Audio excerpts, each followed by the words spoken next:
Hello, Joe from Joe K Models here. So let's see how this all turned out.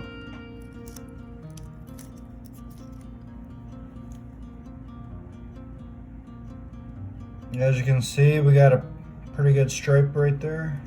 It's cool.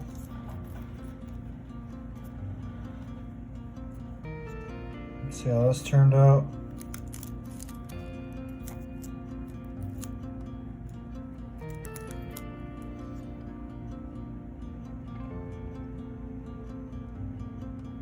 Also very good. I always like to peel it back this way.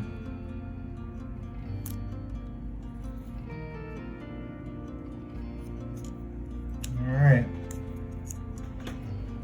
I think that looks pretty good. I think we're ready to start actually doing some detail painting. Alright, so with the interior painting we have semi-gloss black here. Also got some different pieces up here.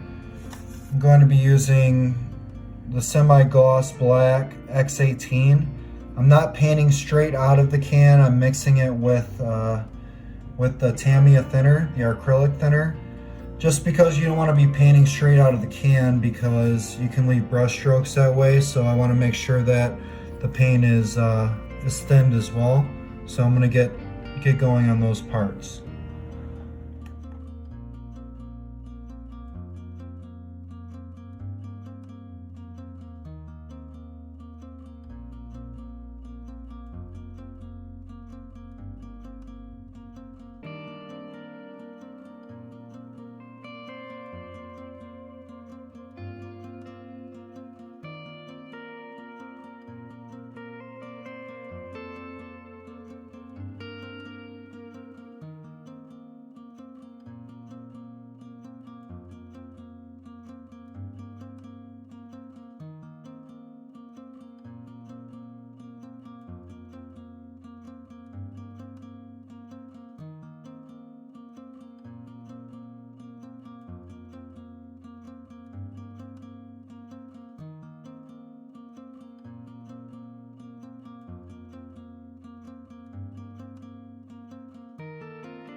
Okay, for the seat belts, it's calling for khaki.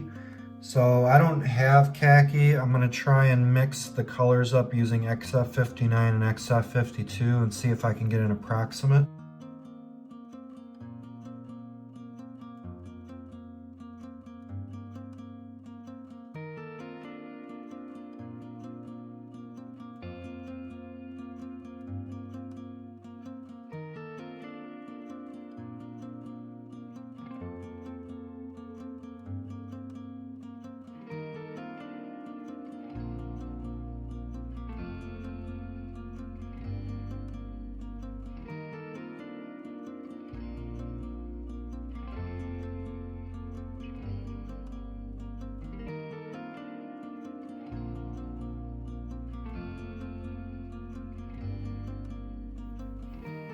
And I got some flat aluminum on this brush, and I'm just pretty much doing a dry brush technique. There's basically barely any paint on here, but just trying to give it a little bit of a metallic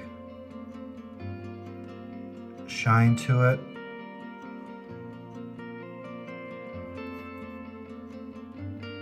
You kind of see how that gets a couple of the details to pop out.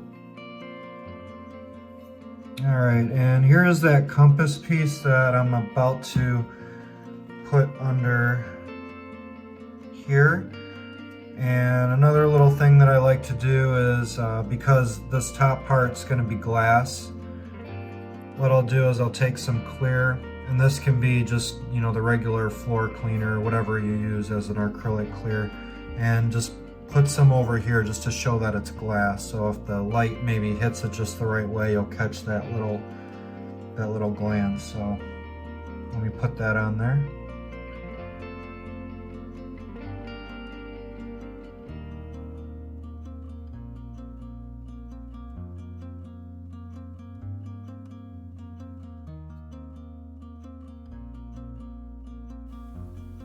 Okay, and that does it for the detail painting, and you can see how that turned out. Pretty happy, pretty satisfied with the way that it's turned out so far. And painting with our acrylics is, you know, it does take a little bit of getting used to, but I find that as long as you keep the paint pretty thin, you're not going to leave brush strokes. So I always have my dropper here with either isopropyl alcohol or Tamiya acrylic thinner in it, and I'm always just, you know, dropping little bits of thinner in the paint that I'm using. Here's the palette. You can kind of maybe get an idea of, you know, what I'm doing. I'm basically just mixing it up with a toothpick, and then I'm just putting it down with the toothpick, the paint, and then I'm just dropping some thinner on there, and then just kind of mixing it around with my paintbrush. For the bigger areas, like the seat, for example, where you don't have to be quite so precise, the paint is thinner. But the areas where I maybe am trying to do a little bit more of a line, like where the actual seat belt's at, I'm not going to have that thin quite so much because I'm worried about, you know, it possibly running off if it's too thin. So it does take a little bit of getting used to as far as knowing exactly how thin the paint should be. A good rule of thumb is, you know, just the broader the area that you're going to be doing, the thinner you can get away with and the more precise. And the cleaner you want it to be, then the less thin you want it. And sometimes I'll even be, you know, I'll have my paint pot here, and I'll be grabbing a little bit of dried paint from the side of it and using that to paint with, you know, as far as like thinning it out or whatnot. So it takes a little bit of practice, but, you know, I'm pretty happy with this. And this, I don't feel like this is that challenging to do. There's a couple spots where maybe you have to kind of, you know, have the piece a certain way to get full coverage. And even if you make a mistake, you can easily just paint a little bit of the interior green over it, or whatever color you may have gone off a little bit. And remember too, like, I mean, this is not perfect, but once you know, put the clear over it, once you do the washes or the weathering, in my humble opinion, it doesn't have to be perfect. I think as long as you get the coverage and it is pretty neat and a pretty good job, you're going to be satisfied with the way that it looks afterwards, I think, anyway. And so far I have been on my projects. And you saw I did a little bit of my own paint mixture for the seat belt here. I didn't have that khaki, so I just did those colors that I showed, the two browns, and I added a little pinch of an olive drab green type color too. So I think I'm pretty good with that. And then just dropping a little bit of that clear on this compass piece, you can see it creates a little bit of a bubble at the top, and it also makes it glossy. So that's something I like to do with this. And then when I get to the dials, after I put the decals on and everything, I'll do something similar to that as well. I'm not going to show me putting the clear varnish on here right now, but it is a good idea after you paint to protect your work with a clear coat. So that's what I'll be doing on the next episode. I'll probably do a dry brush, and I'll cover all this on the next one, but I'll probably do a dry brush of aluminum just to get a aluminum type feel, maybe some little bit of scratches and everything in here. But this is where I'm going to end it.